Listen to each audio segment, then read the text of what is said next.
It's hard to imagine, but there was a time last century when Zeppelins were the ultimate experience in luxury air travel.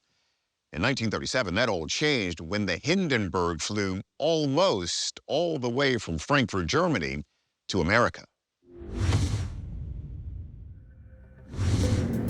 May 6, 1937. After a three-day trip across the Atlantic, the Hindenburg sails over New York City on its way to landing at a naval air station in Lakehurst, New Jersey.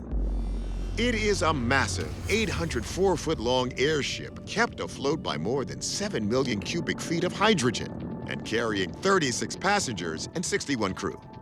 Passing storms delay the landing for hours. At 7:21 p.m., cables are released to moor the ship to the ground. Then, at 7:25 p.m., it happens. The back of the Hindenburg explodes. Watch as the flames quickly move forward and engulf the entire airship within seconds. It's a terrific crash, ladies and gentlemen. The smoke and the flames now, and the flame is crashing to the ground. All the humanity and all the passengers screaming around it. 36 are killed, including one worker on the ground. Yet miraculously, 62 passengers and crew lived to see another day.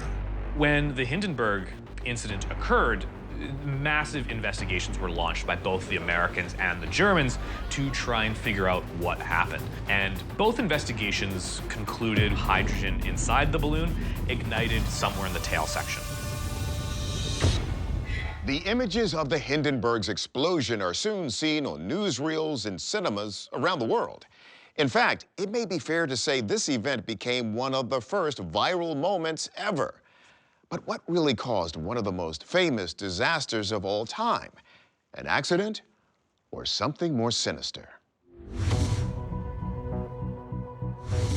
In the immediate aftermath, rumors began to circulate this explosion was no mere accident. Keeping in mind, the Hindenburg was a German Zeppelin and the pride of Nazi Germany. One of the theories that really gained some traction is sabotage. One of the passengers aboard the Hindenburg on that fateful day was a guy named Joseph Spa. He was a kind of contortionist acrobat. And being a German immigrant to the United States, people speculated, well, maybe he hated Hitler, maybe he had this ability to kind of clamber around inside the structure of the Hindenburg and maybe plant incendiary devices or something.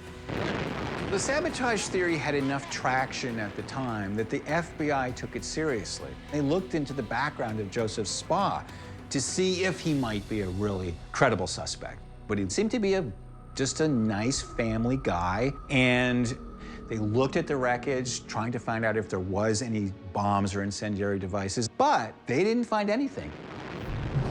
If it wasn't sabotage, experts considered if some design or mechanical failure on the ship was responsible. The outer surface of the fabric was coated in a lacquer that contained aluminum powder.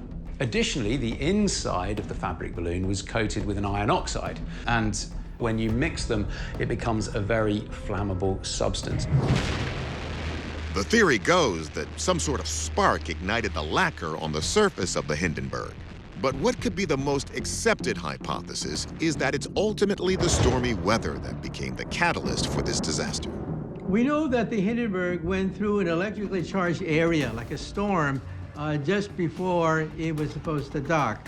So the skin of the ship was probably supercharged with electricity, but it had nowhere to go. It's similar to the idea of walking on a carpet with socks on. A negative static charge in your body builds up. For you and me, when that negative charge meets a positive charge, like a door handle, we get a shock. But for the Hindenburg? When you see this cable coming down, you say, aha, a pathway. Electricity finds a pathway from negative to positive. It could go from the skin to the metal frame, down the cable to the ground, which was wet. And the slightest spark could then set the whole thing in flames. We can debate exactly what set off the spark. That's the key to the whole puzzle. The takeaway? We like Professor Kaku's idea that some sort of static charge is the likely culprit. Although admittedly, after more than 80 years, the real answer of what caused that spark may never be known. But even if the Hindenburg disaster never happened, only a few years later, airplanes would supplant the giant airships as a safer, faster, and more economical way to cross oceans.